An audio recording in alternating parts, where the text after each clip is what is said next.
Good afternoon. Today in the video we will talk about the brutal night bombardment of Ukrainian cities by Russia, discuss new US strikes on Yemen, elections in Taiwan, Israel's seizure of the gas sector and other important events that occurred on January 13th. Let's start with the situation on the Ukrainian front. During the day there were 49 military clashes. The enemy made 32 missile and 65 airstrikes, 42 MLRS shellings on AFU positions and populated areas. The AFU repulsed 4 attacks on the bridgehead on the left bank of the Dnieper in the Kherson region.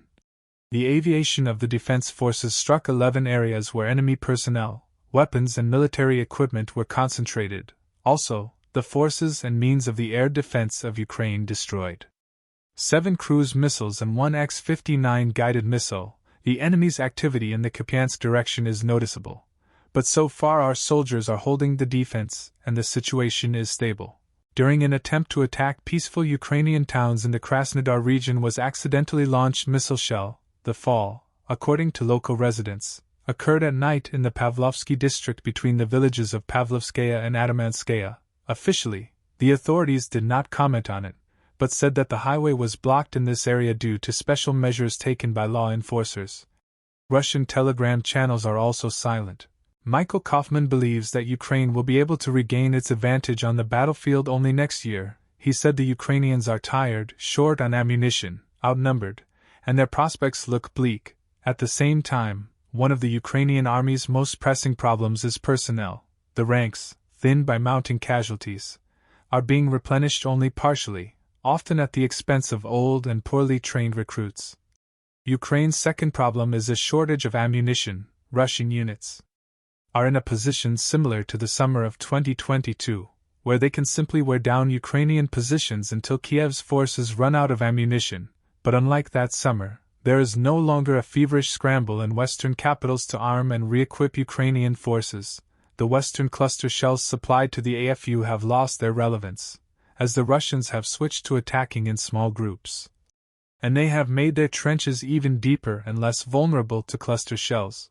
Former Ukrainian Deputy Defense Minister Anna Maliar also said that the goal of the Russians now is not a major offensive, but the exhaustion of the AFU, so that we could not create ammunition reserves, could not prepare equipment and morally broke down. They are acting in such a way that we do not have time to recover. At the same time, the Russians themselves are saving their personnel, using the tactic of assaults in small groups, for which the AFU is forced to spend a lot of shells. At the same time, the Russian Federation has begun to form new formations. According to Maliar, this is how the Russians are preparing for the next stage of military operations. On the night of January 13th, the U.S. launched new strikes against the Houthis in Yemen, almost 30 locations. This is about half the scale of Friday night's strikes. At the same time, CNN reported that the strike was unilaterally carried out by the United States. Following yesterday's strikes by the U.S. and Britain, the Houthis launched an anti-ship ballistic missile at a commercial ship in the Gulf of Aden. In Taiwan's presidential election, William Light Singh, chairman of the ruling Democratic Progressive Party, is in the lead after 95% of the votes have been processed. He gains more than 40% of the votes. The representative of the main opposition force Ho Yui of the Kuomintang gets more than 33% and has already admitted his defeat. He is an advocate of rapprochement with the PRC. In Taiwan, there is no second round. Whoever gets the majority of votes wins.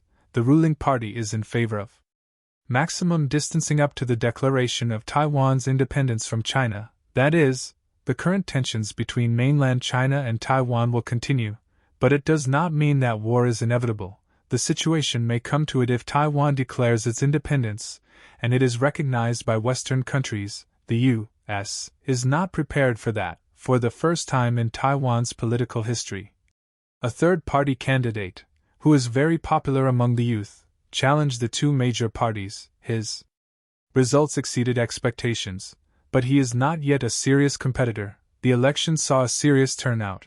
At the same time, the official results will be summarized in a few days.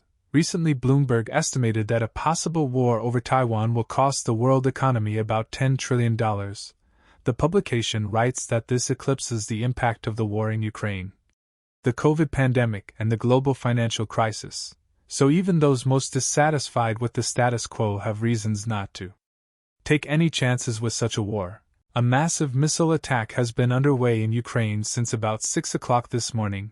First there were cruise missile launches, then the daggers came into use. All of Ukraine is under attack. Israel has informed Cairo of the planning of a military operation aimed at taking control of the border between the Gaza Strip and Egypt. As a result of such a military operation, Israel is expected to seize the Rafah crossing point and border fortifications along the so-called Philadelphia corridor separating Egypt and Gaza.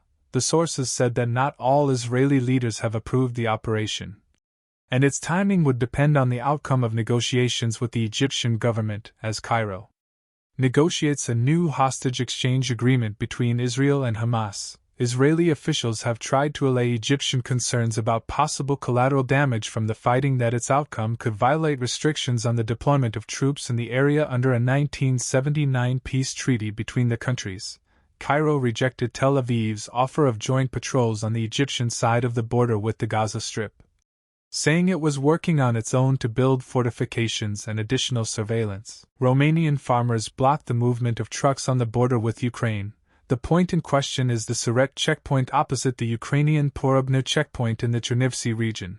By now, the passage is blocked only for trucks.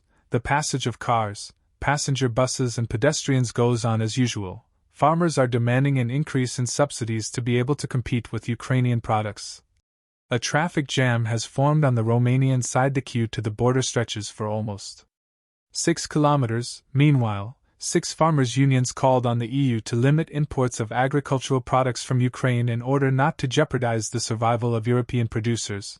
Now the EU has a provision to remove customs duties on Ukrainian exports until June 2024, and in the coming months Brussels plan to extend it. On this occasion, the Pan-European Association of Farmers Kopakojika and a number of other associations began to express concern.